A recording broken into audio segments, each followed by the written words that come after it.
Hi friends, ఈ వీడియోలో అయితే కనుక మనకి ఐబీపీఎస్సీకి సంబంధించినటువంటి క్లర్క్స్ రిక్రూట్మెంట్ ఏదైతే ఉందో మనకి 11,403 వేకెన్సీస్కి సంబంధించినటువంటి అప్లికేషన్ ప్రాసెస్, అలాగే ఎలిజిబిలిటీ క్రైటీరియాకి సంబంధించి age limit, education qualifications, documents upload, అలాగే ఫీజుకి సంబంధించినటువంటి కంప్లీట్ డీటెయిల్స్ అయితే ఉన్నాయన్నమాట. ఈ వీడియోని కనుక మీరు స్కిప్ చేయకుండా కంప్లీట్గా చూసినట్టయితే మీరు ఈజీగా అప్లికేషన్ అయితే ఫిల్అవుట్ అయితే చేసుకోవచ్చు. ఫ్రెండ్స్, అప్లికేషన్ ఆన్లైన్ ప్రాసెస్కి సంబంధించి మొదటైతే ఇక్కడ మనం న్యూ రిజిస్ట్రేషన్ అయితే తీసుకోవాలి. మీరు గతంలో అప్లై చేసినప్పటికీ కూడాను ఈ వేకెన్సీస్కి సంబంధించి తప్పనిసరిగా అందరూ కూడా మొదట న్యూ రిజిస్ట్రేషన్ అయితే తీసుకోవాలి. ఫ్రెండ్స్, ఇక్కడైతే మనకి 7 స్టెప్స్ అయితే ఉంటాయి. బేసిక్ ఇన్ఫర్మేషన్, అలాగే verification, photo signature, details, preview, uploads and payment అనమాట. సరే, కిందకైతే రావాలి. మీ నేమ్ కనుక 35 క్యారెక్టర్స్ లేదంటే ఆ లోపు ఉంటే కనుక డైరెక్ట్గా ఫుల్ నేమ్ ఇక్కడ ఎంటర్ అయితే చేసుకోవాలి. అంటే ఫస్ట్ నేమ్ కాలంలోనే కంప్లీట్ నేమ్ అనేది ఎంటర్ చేసుకోవాలి. లేదైనా ఒకవేళ మీ నేమ్ కనుక కొంచెం పెద్దగా ఉంటే కనుక మిగతా కాలమ్స్ ఏవైతే ఉన్నాయో ఆ కాలం మిడిల్ నేమ్, లాస్ట్ అవి కూడా మనం యూజ్ అయితే చేసుకోవచ్చు అనమాట. మిడిల్ నేమ్ ఇలాగా. సో ఇవన్నీ ఏంటంటే మన సర్నేమ్ ఉందా లాస్ట్ అనేది as per your photo ID లేదంటే డేట్ ఆఫ్ బర్త్ ప్రూఫ్ ఏదైతే ఉందో దాంట్లో ఉన్నట్టుగా మీరు మెన్షన్ అయితే చేయాలి. ఇది ఏంటంటే జస్ట్ మీకు ఏంటంటే స్పెసిఫిన్ లాగా అనమాట. సో ఇక్కడ మీ నేమ్ అనేది ఫుల్ నేమ్ అనేది డిస్ప్లే అవుతుంది అనమాట. ఇక్కడ ఫుల్ నేమ్ అనే కాలంలో డిస్ప్లే అవుతుంది, చెక్ చేసుకోవచ్చు. అది ఆ యొక్క ఫోటో ఐడి ప్రూఫ్ లేదంటే డేట్ ఆఫ్ బర్త్ ప్రూఫ్ ఆ డాక్యుమెంట్ ప్రకారం ఉన్నదా లేదా అని చెప్పేసి ఎగ్జాక్ట్గా ఉంటే మీకు ఎటువంటి ప్రాబ్లమ్ ఉండదు అనమాట. ప్లస్ ఇక్కడైతే మీకు plus have you ever changed ఇవ్వండి. మీ నేమ్ కనుక ఎప్పుడైనా చేంజ్ చేసుకుంటే కానీ ఎస్ అయితే పెట్టాలన్నమాట. ఎస్ పెడితే కనుక ఇక్కడ అప్డేటెడ్ ఫస్ట్ నేము, అలాగే ఇక్కడ updated middle name, last time mention అయితే చేసుకోవాలి పైన ఎంటర్ చేసినట్టుగానే. ఒకవేళ మీ నేమ్ మనకి గతంలో ఎప్పుడు కూడా చేంజ్ చేసుకొని ఉండకపోతే నో పెట్టుకుంటే సరిపోతుంది, ఏమీ అవసరమైతే లేదనమాట. ఇక్కడ 10 డిజిట్ మొబైల్ నెంబర్ ఎంటర్ చేయాలి 2 టైమ్స్ అనమాట. ఇంకా ఆల్టర్నేటివ్ సెకండ్ మొబైల్ నెంబర్ ఉంటే ఇక్కడ ఎంటర్ చేయొచ్చు, కాకపోతే వదిలేయచ్చు అనమాట. స్టార్ మార్క్ అనేది లేదనమాట. సో ఇక్కడ ఏంటంటే మనం పైన ఎంటర్ చేసినటువంటి మొబైల్ నెంబర్ కనుక మీకు అంటే మీకు సెల్ఫ్ది అయితే కనుక ఇది టిక్ ఆన్ చేయాలి, లేకపోతే మీ యొక్క పేరెంట్స్ మొబైల్ నెంబర్ మీరు ఎంటర్ చేసి ఇదైతే టిక్ ఆన్ అయితే చేసుకోవాలన్నమాట. ఈమెయిల్ ఐడి అనేది ఇక్కడ ఎంటర్ అయితే చేసుకోవాలన్నమాట. సో ఇక్కడ ఏంటంటే ఈమెయిల్ ఐడి ఎంటర్ చేయాలి, డొమైన్ అయితే ఇక్కడ సెలెక్ట్ చేసుకోవాలన్నమాట. డొమైన్ అంటే మన జీమెయిల్, హాట్మెయిల్ ఏంటనేది. సో ఇక పక్క కాలంలో ఏంటంటే విత్ డొమైన్ అనమాట. కంప్లీట్ ఈమెయిల్ ఐడి అనేది మనం ఇక్కడ ఏ రకంగా మెన్షన్ అయితే చేసుకోవాలి. నెక్స్ట్ ఏంటంటే ఇక్కడ క్యాప్చా ఉందన్నమాట. నెక్స్ట్ ఇక్కడ సేవ్ అండ్ నెక్స్ట్ అనే బటన్, దీని మీద క్లిక్ చేసి మనం సేవ్ అండ్ నెక్స్ట్ అయితే చేసుకోవాలి. ప్లస్ ఇక్కడైతే నెక్స్ట్ ఇలా ప్రాంప్ట్ వస్తుంది, ఏంటంటే కన్ఫామ్ సబ్మిషన్ అనమాట. ఏంటంటే మనకి ఇప్పటివరకు మనం ఎంటర్ చేసినటువంటి ఇన్ఫర్మేషన్ ఏదైతే ఉందో ఆ డీటెయిల్స్ అనేది తర్వాత మనం చేంజ్ చేసుకునే అవకాశం అయితే ఉండదన్నమాట. సో జాగ్రత్తగా చెక్ చేసుకుని అన్నీ ప్రాపర్గా ఉంటే ఇక్కడ ఓకే అయిన బటన్ అయితే క్లిక్ అయితే చేయాలి. ప్లస్ నెక్స్ట్ ఏంటంటే ఇక్కడ వెరిఫికేషన్ సెక్షన్ అనమాట. ఏంటంటే మన యొక్క మొబైల్ నెంబర్, ఈమెయిల్ ఐడి, దానికి ఎదురుగా ఒక సెండ్ ఓటీపీ అనే ఒక బటన్ ఉంది అనమాట. దాని మీద క్లిక్ చేసి సెపరేట్ ఓటీపీస్ అనేది మనం ఇక్కడ వెరిఫై అయితే చేసుకోవాలి. దానికన్నా ముందు ఏంటంటే ఇక్కడ క్యాప్చా అయితే ఎంటర్ చేయాలి. క్యాప్చా ఎంటర్ చేసి మొదట సెండ్ ఓటీపీ అనేది ఒక ఓటీపీ వస్తుంది, వెరిఫై చేయాలి. అలాగే నెక్స్ట్ ఇంకొక క్యాప్చా ఎంటర్ చేసి సెండ్ ఓటీపీ అని ఇంకొక ఓటీపీ వస్తుంది, ఇది కూడా మనం వెరిఫై అయితే చేసుకోవాలి. ప్లస్ ఇలా వస్తుంది అనమాట. ఈ రెండింటి కూడా మనకి మొబైల్ నెంబర్ వెరిఫైడ్, అలాగే ఈమెయిల్ ఐడి వెరిఫైడ్ అని వస్తుంది. నెక్స్ట్కి అయితే వెళ్ళచ్చు. ఫ్రెండ్స్, ఇక్కడైతే మీకు ఒక ప్రొవిజన్ రిజిస్ట్రేషన్ నెంబర్ అయితే డిస్ప్లే అవుతుంది, నోట్ చేసుకుని పెట్టుకోవాలి. మీకు SMS అలాగే మెసేజ్ కూడా వస్తుంది. అదైతే మనకి లాగిన్ పర్పస్ కోసం అనమాట. మొదట ఫోటోగ్రాఫ్ అప్లోడ్ చేయాలి, తర్వాత ఏంటంటే లైవ్ ఫోటో కూడా క్యాప్చర్ అయితే చేసుకోవాలన్నమాట. ఫోటోగ్రాఫ్ అనేది మనకి రీసెంట్గా తీసుకున్నటువంటి కలర్ పాస్పోర్ట్ సైజ్ ఫోటోగ్రాఫ్ క్లియర్గా ఉన్నటువంటిది 4.5 సెంటీమీటర్స్ ఇంటూ 3.5 సెంటీమీటర్స్ ఉండాలన్నమాట. ఇక్కడైతే మనం అప్లోడ్ చేసిన తర్వాత బ్రౌజ్ అని చెప్పి ఫైల్ సెలెక్ట్ చేసుకోవాలి. తర్వాత ఇక్కడ టిక్ ఆన్ అయితే చేయాలి, ఇది కూడా టిక్ ఆన్ అయితే చేయాలి. ప్లస్ మీరు కనుక ల్యాప్టాప్లో చేస్తున్నట్టు ఇలా ప్రాంప్ట్ వస్తుంది అనమాట. ఇక్కడ అంటే మన యొక్క వెబ్ క్యామ్కి ఎలా ఉంటే సరిపోతుంది, ఎలా అని చెప్పేసి మన యొక్క ఫోటోని క్యాప్చర్ అయితే చేసుకోవాలి. లేదంటే కనుక మనం ఇక్కడ క్యూఆర్ కోడ్ వస్తుంది అనమాట. మీరు కనుక మొబైల్లో చేస్తామంటే ఆ యొక్క క్యూఆర్ కోడ్ ద్వారా కూడా ఆ యొక్క మొబైల్లో మీరు కనుక క్యాప్చర్ చేస్తే ఆ ఫోటో ఇక్కడికి అప్డేట్ అయిపోతుంది అనమాట డైరెక్ట్గా. సో ఇది కూడా టిక్ ఆన్ చేయాలి. నెక్స్ట్ ఏంటంటే సిగ్నేచర్ కోసం ఇక్కడ బ్రౌజ్ ఇచ్చారు, ఇది కూడా మనం అప్లోడ్ అయితే చేసుకోవాలి. టిక్ ఆన్ చేయాలి, సిగ్నేచర్ అప్లోడ్ చేసిన తర్వాత నెక్స్ట్ అనాలన్నమాట. సో ఇక్కడ ఏంటంటే మనకి పైన ఇది ఉందన్నమాట, గైడ్లైన్స్ ఉన్నాయన్నమాట. ఏంటంటే ఫోటోగ్రాఫర్ సిగ్నేచర్ ఎలా అప్లోడ్ చేయాలి అనే దానికి 3.5 అనేది విడ్త్ అనమాట, 4.5 అనేది హైట్. అలాగే చూసుకొని ఇక్కడ ఏంటంటే మనకి 20 to 50 KB జేపీజీ ఫార్మేట్లో మనం అంటే అప్లోడ్ అయితే చేసుకోవచ్చు అనమాట. నెక్స్ట్ ఏంటంటే సిగ్నేచర్ వచ్చేసరికి ఒక వైట్ పేపర్ మీద బ్లాక్ ఇంక్తో మీరు సైన్ అయితే చేసుకోవాలి. అలాగే చూసుకుంటే మనకి 10 to 20 KB మధ్య ఆ యొక్క సైజులో మన జేపీజీ ఫార్మాట్లో సిగ్నేచర్ కూడా అప్లోడ్ అయితే చేయాలన్నమాట. ఫ్రెండ్స్ ఇక్కడ ఒక నోట్ అయితే ఉందన్నమాట. ఏంటంటే మన అపిరెన్స్ అనేది చేంజ్ అయితే చేసుకోకుండా ఉండాలి, ఈ యొక్క ప్రాసెస్ అయ్యేంత వరకు కూడా. తర్వాత ఏంటంటే ఇక్కడ ఫోటో గైడ్లైన్స్ ఇచ్చారనమాట. ఇదేంటంటే మనకి వ్యాలిడ్ ఫోటోగ్రాఫ్ అనేది ఇలాగా ఉండాలన్నమాట. అండ్ అలాగే ఏంటంటే మనకి ఇన్వాలిడ్ ఎగ్జాంపుల్స్ ఇలా ఇచ్చారనమాట. ఇలా అయితే ఉండకూడదు, సో చూసుకోవాలన్నమాట. ఇక్కడ టిప్స్ కూడా ఇచ్చారనమాట. చూసుకుంటే నేచర్ డేలైట్ ఉండాలి, ఇంకా కూడా ప్లెయిన్ అంటే మనకి ప్లెయిన్ బ్యాక్గ్రౌండ్ అయితే ఉండాలి. అలాగే హోల్డ్ స్టడీగా ఉండాలన్నమాట ఫేస్ అనేది. అలాగే పోర్ట్రేట్ మోడ్లోనే ఉండాలి, ల్యాండ్స్కేప్లో ఉండకూడదు.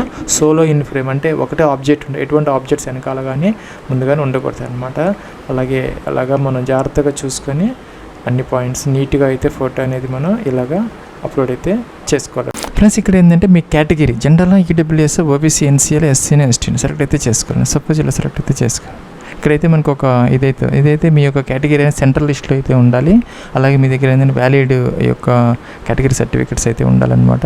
ఇదైతే తర్వాత చేంజ్ చేసుకునే అవకాశం అయితే ఉండదు. సో జాగ్రత్తగా మీరు దీనిని సెలెక్ట్ అయితే చేసుకోవాలన్నమాట. ప్లస్ ఇంకేంటంటే ఇక్కడ పీడబ్ల్యూ క్యాండిడేట్స్ ఎవరైనా ఉంటే ఎస్ పెట్టుకో, లేకపోతే నోన్ ఎస్ పెడితే ఈ కాలమ్స్ని ఫిల్అవుట్ అయితే చేసుకోవాలన్నమాట.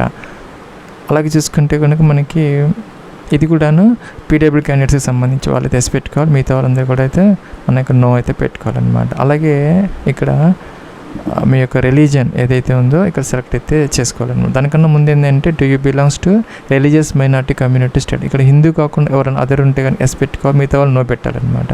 నో పెడితే హిందూ ఒకటే వస్తుంది, సెలెక్ట్ చేసుకో. ఎస్ పెడితే కనుక మనకి మిగతా రిమైనింగ్ అన్నీ కూడా వస్తాయి, సెలెక్ట్ అయితే చేసుకోవచ్చు అనమాట. సో ఇదైతే అయిపోతుంది. నెక్స్ట్కి వచ్చేది ఎక్స్పీరియన్స్. మీకు ఏదైనా కనుక ఇక గవర్నమెంట్ కానీ లేకపోతే పబ్లిక్ సెక్టర్ అండర్స్టాండింగ్ పిఎస్సిఎస్లో కానీ ఏదైనా గవర్నమెంట్ జాబ్ లేదంటే బ్యాంక్స్లో కానీ ప్రస్తుతానికి వర్క్ చేస్తూ ఉంటే ఎస్ అయితే పెట్టుకోవాలి, లేకపోతే నో అనేది మనం పెట్టాలన్నమాట. సో అలాగే ఇక్కడ ఎక్సర్వీస్మెన్ ఎవరైనా ఉంటే ఎస్ పెట్టుకో, లేకపోతే నో అనమాట. ఎస్ పెడితే కానీ ఇవన్నీ వాళ్ళు మెన్షన్ అయితే చేసుకో. అలాగే మీరు కనుక డిజబుల్డ్ ఎక్సర్వీస్మెన్ ఎవరైనా అయ్యి ఉంటే వాళ్ళైతే ఎస్ అయితే పెట్టుకో, లేకపోతే నో అనేది మనకి సెలెక్ట్ అయితే చేసుకోవాలన్నమాట. అలాగే are you a dependent of service men killed in action, ఇది కూడా మన ఎక్సర్వీస్మెన్ సంబంధించినటువంటి వాళ్ళైతే ఎస్ పెట్టుకో, లేకపోతే నో అనమాట. సో ఇంకేంటంటే ఇక్కడ are you seeking relaxation under widowed, అలాగే ఉమెన్ జ్యుడిషియల్ సెపరేటెడ్ ఎవరన్నా కనుక ఉమెన్ క్యాండిడేట్స్ ఎవరన్నా ఉంటే కనుక వీడియోస్ దానికి సంబంధించి అయితే పెట్టుకో, లేకపోతే నో అనమాట. ఇంకా సిడబ్ల్యూసిఆర్పి అపేర్ డీటెయిల్స్ అనమాట. మీరు హ్యావ్ అపేర్డ్ ఫర్ అంటే గతంలో ఈ యొక్క క్లర్క్స్ ఐబీఏపీబీఎస్కి సంబంధించి ఇక కస్టమర్ సర్వీస్ అసోసియేట్కి మీరు అప్లై చేస్తుంటే ఎస్ అయితే పెట్టుకోవాలి. ఎస్ పెడితే కనుక ఇక్కడ నెంబర్ ఆఫ్ ఎర్లియర్ అటెంప్ట్స్ అయితే మెన్షన్ అయితే చేసుకోవాలన్నమాట. 0, 1, 2, 3, 4 ఎన్నైతే అనమాట, మీరు ఎన్నైతే అటెంప్ట్ చేశారన్నాము. అవన్నీ ఏంటంటే మీరు సిఆర్పిసిడబ్ల్యూది అది 11 or 12 అయ్యండి. ఇక్కడ ఏమైనా కంట్రోల్ కనుక మనం ప్రెస్ చేస్తే మోర్ దెన్ 1 సెలెక్ట్ అయితే చేసుకోవచ్చు అనమాట. మీరు ఇప్పుడే అప్లై చేస్తామంటే ఫ్రెషర్ అయితే కనుక నో పెట్టుకుంటే ఇవి మనకి ఏమి అడగదన్నమాట. సో ఎస్ పెడితే కనుక మనం సపోజ్ మీరు ఒకసారి కనుక అప్లై చేస్తుంటే ఇలాగా దేనికి అప్లై చేస్తే అదనమాట సెలెక్ట్ అయితే చేసుకుంటే సరిపోతుంది అనమాట. ప్లస్ ఐబీపీఎస్ క్లర్క్స్కి సంబంధించినటువంటి లిమిట్ ఏం లేదనమాట. జస్ట్ ఏంటంటే మీరు అప్లై చేశారైతే గతంలో అలాగే ఎగ్జామ్ అపియర్ అయ్యలేదని చెప్పేసి ఇక్కడ ఏంటంటే మనకి ఒక ఇన్ఫర్మేషన్ కోసం అయితే ఈ కాలం అయితే ఎంటర్ అయితే చేయాలి, మనకి లిమిట్ అయితే లేదనమాట. సో ఇంక అప్రెంటిస్ ట్రైనింగ్ కనుక మీరు కనుక గతంలో కనుక ఈ యొక్క పిఎస్సి బ్యాంక్స్లో కానీ ఇంకా స్టేట్ బ్యాంక్ ఆఫ్ ఇండియా కానీ ఇంకా ఎన్ని బిఎఫ్ఎస్ఐ సెక్టార్కి సంబంధించినటువంటి వాటిలో కనుక మీరు అప్రెంటిస్ ట్రైనింగ్ తీసుకునే గతంలో ఎస్ అయితే పెట్టాలన్నమాట. ఎస్ పెడితే కనుక మీరు అది ఏ బ్యాంకులో చేశారు, ఎప్పటి నుంచి ఎంతవరకు డేట్స్ అనేది మెన్షన్ అయితే చేయాలి. వాళ్ళకు హెచ్ఆర్ఎంఎస్ ఒక ఐడి కూడా ఇవ్వడం జరుగుతుంది, ఇక్కడ ఎంటర్ అయితే చేయాలన్నమాట. సో నో పెడితే ఈ కాలమ్స్ అన్నీ ఏమీ అడగదన్నమాట మిమ్మల్ని. అలాగే చూసుకుంటే did you register on national apprentice అంటే NATS 2.0లో కానీ NAPSలో కానీ మీరు కనుక రిజిస్టర్ అయ్యి ఉంటే కనుక ఇక్కడ ఎస్ అయితే పెట్టాలి, దాని నెంబర్ అయితే మెన్షన్ అయితే చేయాలి. మీకు ఒక ఎన్రోల్మెంట్ నెంబర్ అనేది వస్తుంది అనమాట, ఇక్కడ ఎంటర్ అయితే చేసుకోవాలి. మీకు కనుక ఇంతవరకు ఎన్రోల్ అవ్వకపోతే కనుక NATSలో కానీ NAPSలో కానీ నో పెట్టేస్తే సరిపోతుంది అనమాట. నేషనాలిటీ ఇండియన్ సెలెక్ట్ అయితే చేసుకోవాలన్నమాట. ఇంకా కూడా ఇక్కడ మనకి details of applying state and exam centre అనమాట. సో ఇక్కడ సపోజ్ మీరు కనుక are you applying for Andhra Pradesh అయితే కనుక ఇక్కడ మనకి 12 కోడ్ అనేది ఆటోమేటిక్గా అయితే వస్తుందన్నమాట. ప్లస్ మీరు ఏ స్టేట్కైనా అప్లై చేయొచ్చు. కాకపోతే ఏంటంటే మనకి ఆ యొక్క స్పెసిఫైడ్ లోకల్ లాంగ్వేజ్ అయితే ఉంటుంది. సపోజ్ ఆంధ్రప్రదేశ్ తీసుకుంటే తెలుగు, ఉర్దూ అనమాట. అలాగే చూసుకుంటే ఇక్కడ మనకి కనుక తెలంగాణ కనుక అయ్యి ఉంటే కనుక వాళ్ళకు కూడా తెలుగు, ఉర్దూ అనమాట. మిగతా స్టేట్కి సంబంధించినటువంటి ఆ యొక్క లాంగ్వేజ్ మీకు వచ్చింటే ఆ స్టేట్కి కూడా మీరు అప్లై అయితే చేసుకోవచ్చు అనమాట. ప్లస్ మీరు అప్లై చేసే ముందు చూసుకోవచ్చు అనమాట. సపోజ్ ఆంధ్రప్రదేశ్ కనుక తీసుకుంటే మీరు ఇక్కడ మనకి కేటగిరీ వైజ్ అలాగే బ్యాంక్ వైజ్ అంటే ఏ బ్యాంకులో ఏ కేటగిరీలో ఎన్ని వేకెన్సీస్ ఉన్నాయని తెలిసిపోతుంది అనమాట. సో ఆంధ్రప్రదేశ్లో దాదాపుగా 186 ఉన్నాయి. అలాగే తెలంగాణ చూసుకుంటే మనకి దాదాపుగా 191 వేకెన్సీస్ దాకా ఉన్నాయన్నమాట. మీరు చూసుకొని ఆ యొక్క స్టేట్కి మీరు అప్లై అయితే చేసుకోవచ్చు అనమాట. సో మనకేంటంటే ఇక్కడ మనకి తెలుగు వచ్చు కాబట్టి మనం ఇక్కడ లోకల్ లాంగ్వేజ్ అనేది తెలుగునే సెలెక్ట్ అయితే చేసుకోవాలి. ఇలా వస్తుంది అనమాట. మనకి ఇక్కడ తెలుగు, ఉర్దూ రెండు వచ్చాయి. తెలుగు సెలెక్ట్ అయితే చేసుకోవచ్చు అనమాట. సో ఇక్కడ ఏంటంటే I hereby declare that I am proficient, ఆ యొక్క తెలుగు అనేది రీడింగ్, రైటింగ్, అండర్స్టాండింగ్ వచ్చని చెప్పేసి ఎస్ అయితే పెట్టాలన్నమాట. అలాగే do you have 10th standard are above, మీరు కానీ 10th లేదంటే అంతకన్నా ఇంటర్మీడియట్ కానీ ఆ లెవెల్లో కనుక ఆ యొక్క లోకల్ లాంగ్వేజ్ని ఒక సబ్జెక్ట్కి చదువుకొని ఉంటే ఎస్ అయితే పెట్టుకోవాలి, లేకపోతే నో పెట్టాలన్నమాట. అలాగే ఆ యొక్క డాక్యుమెంట్ ప్రూఫ్ 10th లేదంటే ఇంటర్మీడియట్ ఆ యొక్క సబ్జెక్ట్ చదువుకున్నారని చెప్పేసి లోకల్ లాంగ్వేజ్ ఆ యొక్క ప్రూఫ్ని మీకు డాక్యుమెంట్ వెరిఫికేషన్ అప్పుడు ఇస్తారని చెప్పేసి ఇక్కడ టిక్ అని అయితే చేసుకోవాలన్నమాట. అలాగే ప్రిలిమ్స్ ఎగ్జామినేషన్ ప్రిఫరెన్సెస్ అనమాట. ఇక్కడ మనం మెన్షన్ అయితే చేసుకోవాలి. అనంతపురం, చీరాల, గుంటూరు, విజయవాడ, కడప, కాకినాడ, కర్నూలు, నెల్లూరు, ఒంగోలు, రాజమండ్రి, తిరుపతి, విశాఖపట్నం, విజయనగరం ఇవి వచ్చినాయి అనమాట. సపోజ్ మీరు కనుక ఆంధ్రప్రదేశ్కి అప్లై చేస్తూ ఉంటే కనుక, సో మీరు కనుక సపోజ్ తెలంగాణ స్టేట్ కనుక అప్లై చేయాలనుకుంటే అప్పుడు ఏంటంటే ఇక్కడ మనకి ఎగ్జామ్ హైదరాబాద్, కరీంనగర్, ఖమ్మము, వరంగల్ ఇవి మాత్రమే వస్తున్నాయి అన్నమాట. అలాగే సెకండ్ ఆప్షన్ కూడా మనం ఇది ఎలాగో ఇచ్చుకోవాలన్నమాట. ఆంధ్రప్రదేశ్ ఇస్తే ఆంధ్రప్రదేశ్ అవే వస్తున్నాయి, తెలంగాణ ఇస్తే తెలంగాణ స్టేట్కి సంబంధించిన మాత్రమే వస్తాయి కాబట్టి జాగ్రత్తగా మీరు సెలెక్ట్ అయితే చేసుకోవాలి. అలాగే మన మెయిన్స్కి సంబంధించి హైదరాబాద్, కరీంనగర్, వరంగల్ అవి మాత్రమే వచ్చాయి అన్నమాట. సో సపోజ్ కనుక మీరు ఆంధ్రప్రదేశ్ కనుక ఇస్తే మనకి మెయిన్స్కి సంబంధించి గుంటూరు, విజయవాడ, కర్నూలు, విశాఖపట్నం, విజయనగరం ఇవి వచ్చినాయి అనమాట. సెలెక్ట్ అయితే చేసుకోవాలి. ప్లస్ ఇంకా మీడియం ఆఫ్ ఎగ్జామినేషన్ అనమాట. మనకి సంబంధించి ఏంటంటే ఇంగ్లీషు, హిందీలో ఒక పేపర్ ఉంటుంది, అలాగే ఇంగ్లీషు అలాగే తెలుగు కూడా ఒక పేపర్ ఉంటుంది అనమాట. మీకు తెలుగులో ఎగ్జామ్ పేపర్ ఆ యొక్క మీడియం కావాలనుకుంటే కింద సెలెక్ట్ అయితే చేసుకోవచ్చు, లేదు హిందీ, ఇంగ్లీష్ కావాలనుకుంటే పై ఆప్షన్ సెలెక్ట్ అయితే చేసుకోవచ్చు అనమాట. ప్లస్ ఇంకా ఐడి ప్రూఫ్కి సంబంధించి అనమాట. ఇది మనం టిక్ ఆన్ అయితే చేయాలి. I intend to bring the following ID appearing examination సంబంధించి మనం ఈ యొక్క ఐడిని ప్రూఫ్ని మనం వాళ్ళకి సబ్మిట్ చేస్తామని చెప్పేసి చూపిస్తామని చెప్పేసి టిక్ ఆన్ చేయాలి. సో ఇక్కడ ఏమొస్తున్నాయంటే మనకి ఆధార్ కార్డు, ఈ Aadhaar, PAN card, passport, permanent driving licence, voter ID, bank passbook ఇలాగా వచ్చినాయి అనమాట.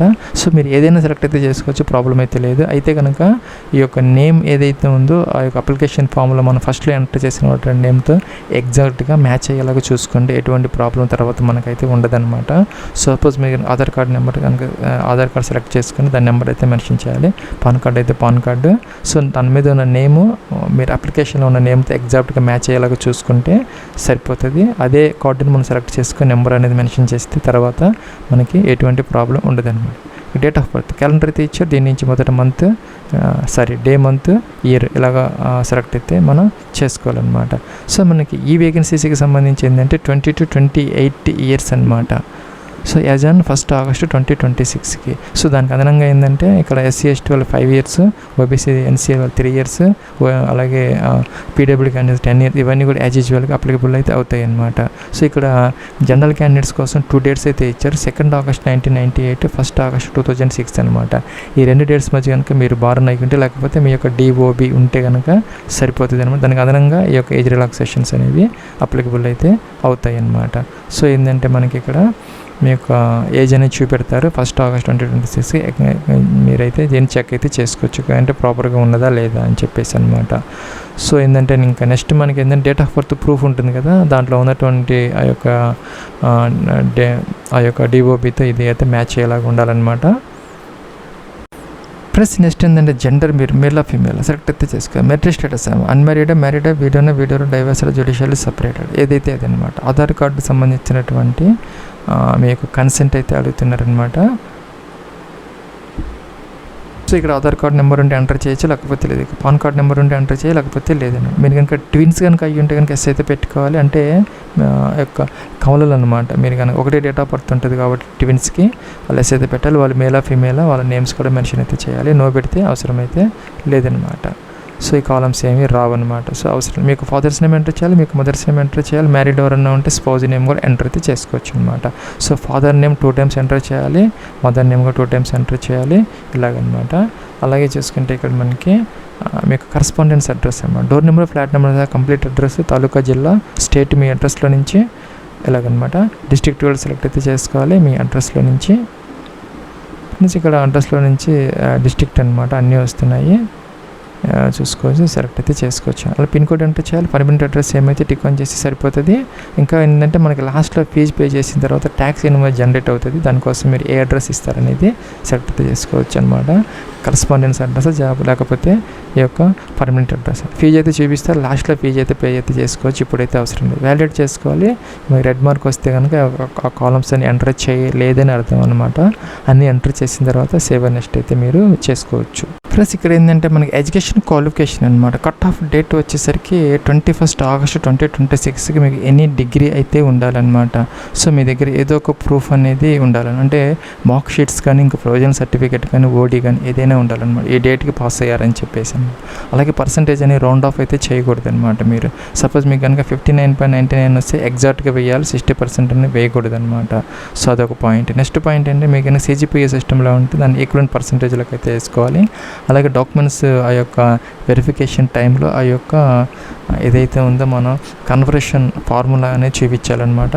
సో ఏంటంటే మొదటి ఏంటంటే ఇక్కడ 10th క్లాస్కి సంబంధించినటువంటి బోర్డు లేదంటే స్కూల్ నేమ్ అనేది ఇక్కడ మనం మెన్షన్ అయితే చేయాలన్నమాట. అలాగే 10th క్లాస్కి సంబంధించినటువంటి యొక్క date of passing of 10th class అనమాట. సో మొదటి ఇయర్ సెలెక్ట్ అయితే చేసుకోవాలి, సపోజ్ ఇలాగ. తర్వాత మంత్ సెలెక్ట్ చేసేది చేసుకోవాలి, తర్వాత డే అనేది సెలెక్ట్ అయితే చేసుకోవాలి.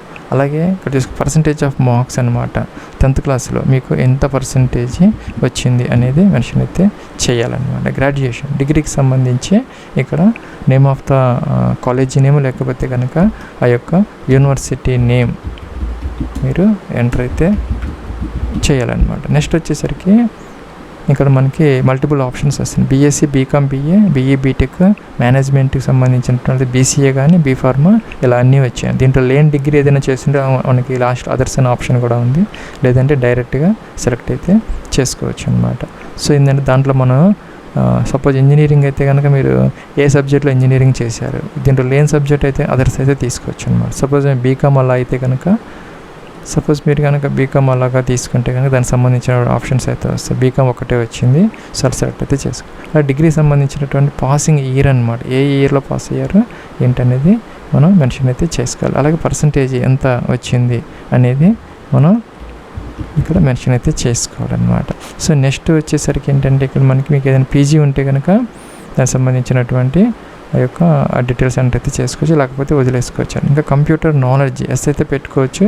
మీరు కనుక ఆ యొక్క హై స్కూల్ స్టడీ కాలేజీలో కానీ ఆ కంప్యూటర్ సబ్జెక్ట్ ఒక సబ్జెక్ట్గా చదువుకుంటే ఇది తీసుకోవాలి, లేదంటే మీకు డిప్లొమా ఉంటే ఇది తీసుకోవాలి, ఏదైనా సర్టిఫికేట్ కోర్స్ చేస్తుంటే ఇదైతే తీసుకోవాలన్నమాట.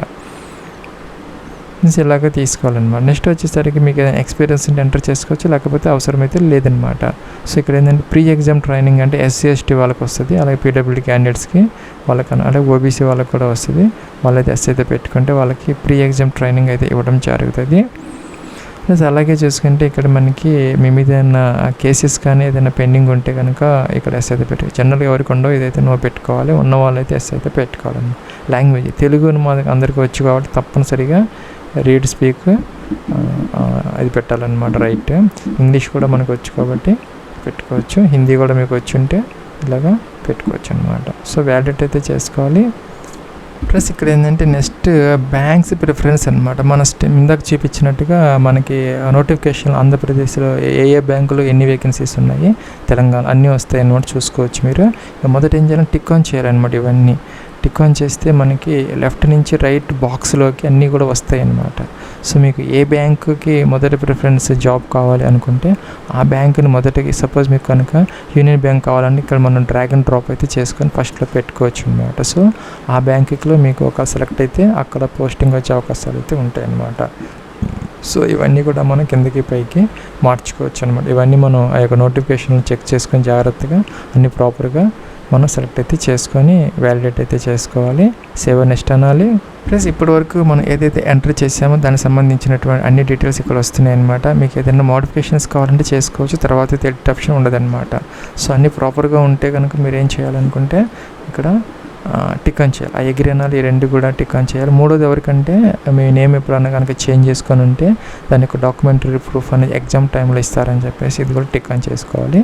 మిగతా వాళ్ళకి అవసరం లేదు. కంప్లీట్ అయితే చేసుకోవాలి. ఓకే అనాలి. ఆర్ షూర్ అని వస్తుంది, ఓకే అనాలి. ఫ్రెండ్స్ ఇక్కడ ఏంటంటే మనకు documents verification section left thumb impression upload చేయాలి. హ్యాండ్ రిటన్ డిక్లరేషన్, అలాగే 10th క్లాస్ సంబంధించినటువంటి certificate, date of birth proof కోసం అనమాట. ఈ 3 అప్లోడ్ చేసుకోవాలి. ప్రొవిజనల్ ఫైల్ సెలెక్ట్ అయితే చేసుకోవాలి. అలాగే ఇక మనం I confirm that hand written declaration thumb impression 10th class equivalent above are valid అని చెప్పేసి టిక్ ఆన్ చేయాలి. అలాగే మీకు డిజిలాకర్ కనుక అకౌంట్ ఉంటే ఎస్ అయితే పెట్టుకో, లేకపోతే నో అనమాట. ఎస్ పెడితే కనుక మీకు డిజిలాకర్ అకౌంట్ అనేది ఓపెన్ అవుతుంది అనమాట. సో అక్కడ మీరు కనుక ఆధార్ కార్డు ఇచ్చి అలాగే ఒక ఓటీపీ వెరిఫై చేసి మీ 6 డిజిట్ పిన్ అయితే ఉంటుంది, అది ఎంటర్ చేసి ఎలో అంటే సరిపోతుంది. ఇంకేం చేయాల్సిన అవసరం అయితే లేదనమాట. సో లేకపోతే కనుక నో పెట్టుకుంటే సరిపోతుంది. మీకు కనుక డిజిలాకర్ అకౌంట్ లేకపోతే క్యాప్చా ఎంటర్ చేయాలి. నెక్స్ట్ అయితే మనం సేవ్ నెక్స్ట్కి అయితే వెళ్ళొచ్చు అనమాట. సో ఇక్కడ ఏంటంటే మనకి యొక్క లెఫ్ట్ థంబ్ ఇంప్రెషన్ అనేది ఒక వైట్ పేపర్ మీద బ్లాక్ లేదంటే బ్లూ ఇంక్తో మనం ఇంప్రెషన్ అనేది చేసుకోవచ్చు అనమాట. సో దాన్ని అయితే మనం